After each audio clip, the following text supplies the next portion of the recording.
মৰমৰ ছাত্ৰ ছাত্ৰীসকল আৰু অৰুণোদয় হিতাধিকাৰীসকলৰ বাবে আহিছে এটা ভাল খবৰ। কাৰণ যোৱা 2 মাহ ধৰি কিন্তু অৰুণোদয় আঁচনি বা যিবিলাক চৰকাৰী আঁচনি আছে সেইবিলাকৰ কিন্তু এটাৰো কিন্তু পইচা সোমোৱা নাই।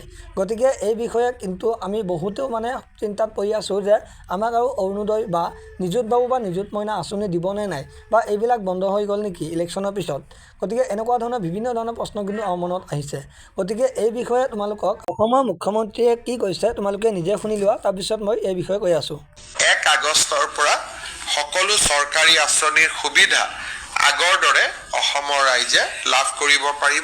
এতিয়া তোমালোকে নিজে শুনিলা যে মুখ্যমন্ত্ৰীয়ে কৈছে যে তোমালোকক অহা 1 আগষ্টৰ পৰা কিন্তু তোমালোকক অৰুণোদয় আঁচনি বা তোমালোকৰ নিযুত বাবু বা নিযুত মইনা এই আৰু বেলেগ বেলেগ ধৰণৰ যিমানবিলাক চৰকাৰী আঁচনি আছে এই গোটেইবিলাক আঁচনি কিন্তু তোমালোকক 1 আগষ্টৰ পৰা কিন্তু দিয়া হ'ব। কিয় কাৰণে ইমান দেৰি হ'ল এইটো মই তোমালোকক দেখাই দিম। মুখ্যমন্ত্ৰীয়ে তোমালোকক ক'ব তোমালোকে অলপমান দেৰি কৰা, মই তোমালোকক লাষ্টলৈ কৈ আছোঁ। আৰু এটা কথা হ'ল যে বহুত ষ্টুডেণ্টে এতিয়া মনত প্ৰশ্ন হৈ আছে যে যোৱা 2 মাহ যে আমাক অৰুণোদয় বা নিযুত বাবু বা নিযুত মইনা আঁচনি নিদিলে, এইখিনি এতিয়া পৰৱৰ্তী সময়ত দুটাই একেলগে দিব নে নিদিব, নে অকল আগষ্ট মাহৰখিনিহে দিব। এনেকুৱা ধৰণৰ বিভিন্ন ধৰণৰ কুৱেশ্যন তেওঁলোকৰ মনত প্ৰশ্ন হৈ আছে।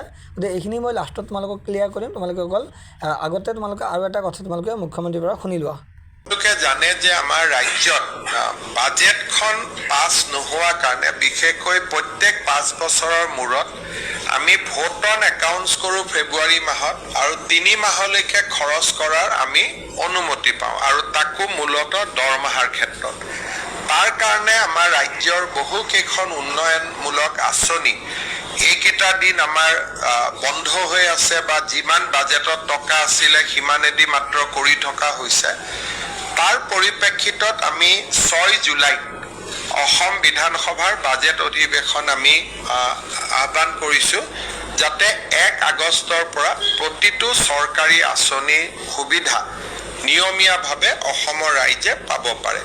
বিধানসভাৰ অধিৱেশন এখন আহ্বান কৰিবলৈ এমাহৰ নটিচ লাগে। গতিকে আজি 4 তাৰিখ, 6 জুলাইত আমি পাতিব খুজিছোঁ, আৰু 6 জুলাইৰ ভিতৰত বাজেট হ'লে 28-29 জুলাইত পাছ হৈ যাব। 1 আগষ্টৰ পৰা সকলো চৰকাৰী আঁচনিৰ সুবিধা আগৰ দৰে অসমৰ ৰাইজে লাভ কৰিব পাৰিব। এই অসুবিধাৰ কাৰণে যিহেতু বিভিন্ন বাতৰি কাকতত বেলেগ বেলেগ কৰি কথা ওলাই আছে, আঁচনি বন্ধ কৰি দিলে, অমুক কৰি দিলে, মই সাংবাদিকসকলকো অনুৰোধ কৰিম যে অকণমান ভেৰিফাই নকৰাকৈ এই ধৰণৰ নিউজ আমি দিয়াৰ প্ৰয়োজন নাই। কাৰণ 1 আগষ্টৰ পৰা প্ৰতিখন আঁচনিৰ সুবিধাই অসমৰ ৰাইজে নিয়মীয়াকৈ পাব। আমাক খালি পূৰ্ণাংগ বাজেটখন পাছ হ'ব লাগে। 6 জুলাইত আমি পূৰ্ণাংগ বাজেট অধিৱেশন পাতিছোঁ। 21 দিনৰ বাজেট অধিৱেশন হ'ব, আৰু পৰৱৰ্তী সময়ত আমাৰ 1 আগষ্টৰ পৰা প্ৰতিখন চৰকাৰী আঁচনিয়ে আমি নিয়মীয়াকৈ পৰিচালনা কৰিবৰ বাবে সুবিধা। এতিয়া তোমালোকক মই ডাউটটো ক্লিয়াৰ কৰি দিব বিচাৰিছোঁ যে ইয়াতে মুখ্যমন্ত্ৰী কৈছে যে 1 আগষ্টৰ পৰা কিন্তু তোমালোকে নিয়মীয়াকৈ কিন্তু বাকী যিবিলাক আঁচনি পাই আছিলে সেইখিনি তোমালোকে পাই থাকিবা। কিন্তু ইয়াতে স্পষ্টকৈ কোৱা নাই যে তোমালোকক যোৱা 2 মাহ যে তোমালোকক আঁচনিটো নিদিলে সেই পইচাখিনি এড কৰি দিবনে নাই। গতিকে এই বিষয়ে কিন্তু এতিয়াও কনফাৰ্ম হোৱা নাই, কিন্তু দিবও পাৰে নিদিবও পাৰে। এতিয়া আমি অপেক্ষা কৰিব লাগিব অফিচিয়েল নটিচ, নহ'লে তোমালোকৰ আগষ্ট মাহলৈকে আমি অপেক্ষা কৰিব লাগিব। তাৰপিছত আমি গম পাম যে তোমালোকক যোৱা 2 মাহৰ পইচাখিনি দিবনে নাই। তাত যোৱা 2 মাহ হ'ল পইচাটো নিদিলে, আৰু অহা 1 মাহো তোমালোকক নিদিব, অৰ্থাৎ 3 মাহ তোমালোকক কিন্তু মাজত গেপ যাব। গতিকে এইটো দিয়ে নিদিয়ে অলপ পিছতে আমি কেইদিনমান পিছত গম পাব পাৰোঁ। গতিকে গম পালে মই তোমালোকক জনাই দিম। গতিকে ভিডিঅ'টো কেনেকুৱা লাগিল কমেণ্টত জনাবা, আৰু ভিডিঅ'টো ভাল লাগিলে চেনেলটো ছাবস্ক্ৰাইব কৰিবা এণ্ড ভিডিঅ'টোত লাইক দিবা। ধন্যবাদ।